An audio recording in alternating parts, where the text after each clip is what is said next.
Sir liquor కేసులో చెవిరెడ్డి పేరు చెప్పాలని చెప్పి తన యొక్క గన్‌మెన్‌ని సిటీ అధికారులు దాడి చేశారని చెప్పి ఒక లెటర్ రాయడం జరిగింది. దీన్ని ఎలా చూస్తారు? అసలు ఈ లిక్కర్ కేసుకు సంబంధించి ఆ ఒక్కడే కాదు, చెవిరెడ్డి భాస్కర్ రెడ్డి గారి గన్మెన్ ఆయన ఒక్కడే కాదు. ఆయన కూడా ఏదో శ్రీకాకుళం నుంచి ఆయనకి గన్మెన్గా ఉన్నటువంటి వ్యక్తి. ఆయన ఒక్కడే కాదు, కసిరెడ్డి రాజశేఖర్ రెడ్డి దగ్గర నుంచి A1 దగ్గర నుంచి మొదలు పెడితే ఇప్పటి వరకు 35 మంది దానిలో ముద్దాయిలుగా చేర్చినట్టు నాకు తెలిసినంతవరకు 35-36 మందో దానిలో ఉన్నారు. ఏ ఒక్కరిని కూడా సాక్ష్యాధారాలతో సంబంధం లేకుండా అరెస్ట్ చేయటం, కోర్టులో ప్రవేశపెట్టడం, రిమాండ్కి పంపించటం, అయిపోయిన తర్వాత ఏదో ఒక రకంగా మళ్ళీ పోలీస్ కస్టడీకి తీసుకోవటం, ఏం జరిగిందో చెప్పండి అంటాం.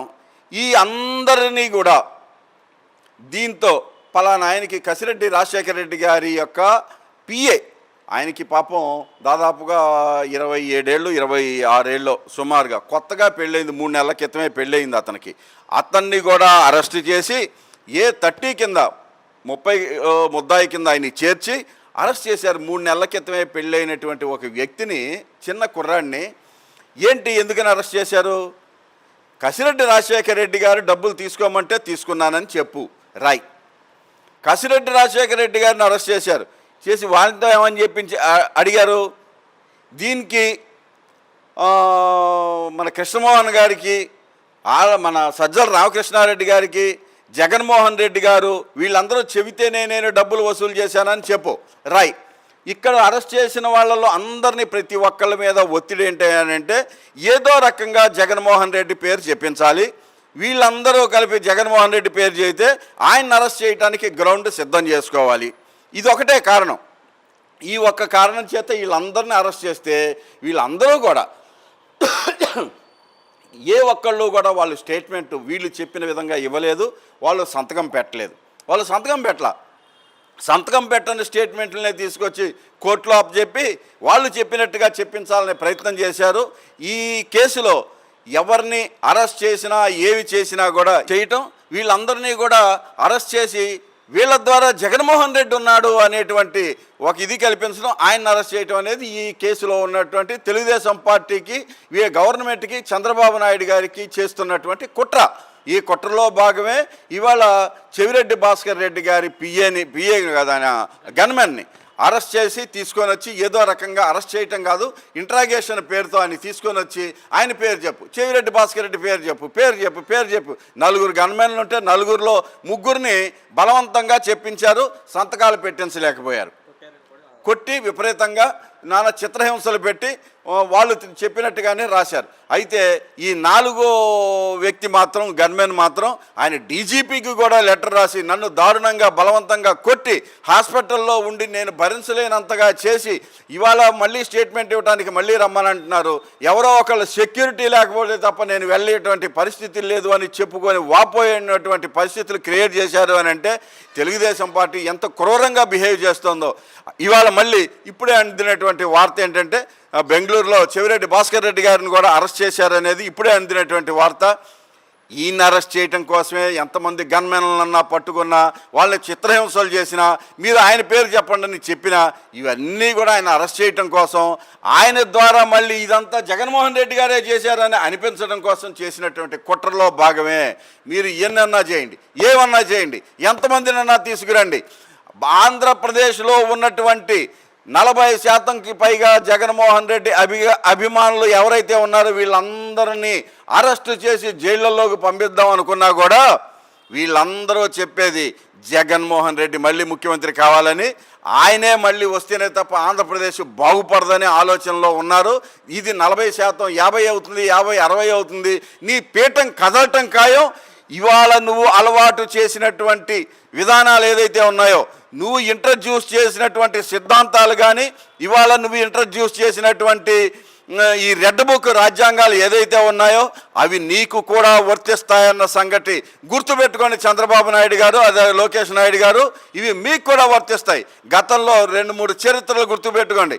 బింద్రన్న వాళ్ళని తయారు చేసినటువంటి ఇందిరాగాంధీ పరిస్థితి ఏమైపోయిందో చూడండి. ఎల్టీటీని తయారు చేశారు. ఆ ఎల్టీటీ చేతుల్లో ఎంతమంది హత్య గావింటపడ్డారో దేశ నాయకులు కూడా చచ్చిపోవాల్సినటువంటి పరిస్థితి వచ్చింది. అక్కడ తాలిబాన్లు తయారు చేసినటువంటి అమెరికాకి ఏ గతి పట్టింది? ట్విన్ టవర్స్లో కూల్చేశారు.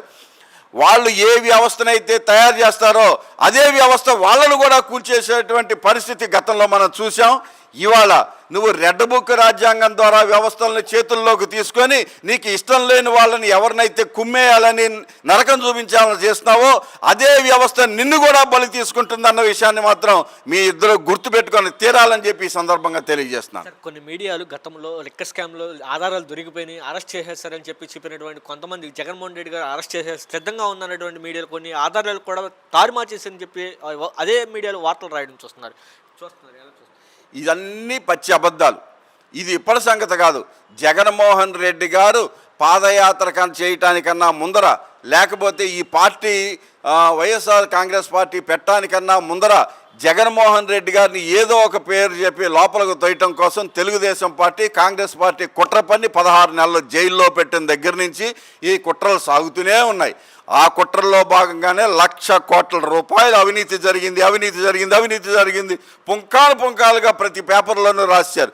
చివరికి అన్ని పేపర్లో కలిపి తేల్చింది ఏంట్రా అని అంటే 1,000 కోట్ల రూపాయలు కూడా లేదు. ఈ 1,000 కోట్ల రూపాయల్లో మళ్ళీ గవర్నమెంట్కి ట్యాక్స్ కట్టిందని అదని ఇదని తెలిస్తే 100 కోట్ల రూపాయలు కూడా ఇది లేదు అనేటువంటి పరిస్థితి ఇవాళ తేటతెల్లం అవుతుంది. ఈ మొన్నటిదాకా తెలుగుదేశం పార్టీ కానీ ఆ ఎల్లో మీడియా పేపర్లు కానీ చేసినటువంటి ప్రచారాలు ఏంటి? జగన్మోహన్ రెడ్డి గారు అధికారంలో ఉండగా 14 లక్షల కోట్ల రూపాయలు అప్పు చేసేసాడు, శ్రీలంకన్ చేసేసాడు, వెనుజులా లాగా అయిపోతుంది, ఈ దేశం ఇంకా ఎందుకు బాగుపడదు, అయిపోతుంది మన రాష్ట్రం ఎందుకు అని ప్రచారం చేసినటువంటి వ్యక్తులు ఇదే మనుషులు అసెంబ్లీలో కూర్చొని వీళ్ళ మొత్తం అప్పు తెలుగుదేశం పార్టీ కానీ జగన్మోహన్ రెడ్డి కానీ మన ఆంధ్రప్రదేశ్ విడిపోయే నాటికి ఉన్న అప్పు కానీ ఈ అన్నీ కూడా కలుపుకొని 6.5 లక్షల కోట్ల రూపాయలు దాటలేదు అన్న సంగతి మొన్నే పయ్యావుల కేశవ్ గారు ఆయన అసెంబ్లీలో చెప్పారు. అంటే వాళ్ళు చెప్పినవన్నీ పచ్చి అబద్ధాలని, మోసమని, ఓట్లు దండుకోవటం కోసం చేసేటువంటి దుర్మార్గమైన పనులని వాళ్ళ చేష్టలు, వాళ్ళ ఆలోచనలు, వాళ్ళ యొక్క పనులు, వాళ్ళు ఎల్లో మీడియాని అడ్డం పెట్టుకొని చేసినటువంటి దురాగతాల ద్వారానే వీళ్ళందరికీ అర్థం అవుతుంది. ఇది ఏ రకంగానూ కూడా సమర్థనీయం కాదు. వీళ్ళు పచ్చి అబద్ధాలు, మోసాలు చేస్తూ ఇదేదో ఈ లిక్కర్ స్కామ్లో ఏదో జరిగిపోతుందని చెప్పటం ద్వారా జనాల్లో ఒక రకమైనటువంటి హైప్ తీసుకురావాలని, లేకపోతే వాళ్ళు ఇచ్చినటువంటి వాగ్దానాలని పక్కదారి పట్టించి డైవర్ట్ పాలిటిక్స్ నడపడానికి ఉపయోగం చేసే ఒక దుర్మార్గమైన ఆలోచన చంద్రబాబు నాయుడు గారు తప్ప మరేది కాదని సంగతి ఈ సందర్భంగా తెలియజేస్తున్నా.